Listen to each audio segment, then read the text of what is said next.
வணக்கம், this is Jeeva from Jeeves vlogs. இன்னைக்கு நாம கன்னியாகுமரி மாவட்டத்தின் தலைநகரமான நாகர்கோவிலுக்கு இந்த பெயர் வர காரணமான நாகராஜ கோவிலை பத்தி தான் பார்க்க போறோம்.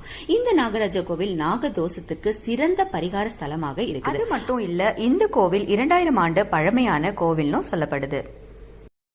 இந்த கோவிலுக்கு உகந்த நாளான ஞாயிற்றுக்கிழமை காலையிலேயே கோவில் வெளி பிரகாரத்துல பிரதிஷ்டை பண்ணிருக்க நாகர் சிலைகளுக்கு பக்தர்கள் தங்கள் கையாலேயே பாலும் மஞ்சளால அபிஷேகம் பண்றாங்க.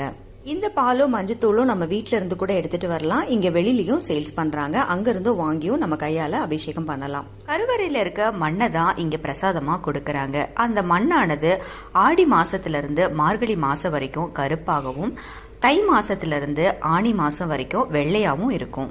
தமிழ்நாட்டிலேயே வேற எந்த கோவிலுக்கும் இல்லாத ஒரு தனி சிறப்பு இந்த கோவிலுக்கு உண்டு. இந்த கோவிலோட கருவறையின் மேல்கூரை தென்னை ஓலையால மேயப்பட்டிருக்கும். கோவிலோட வலது பக்கத்துல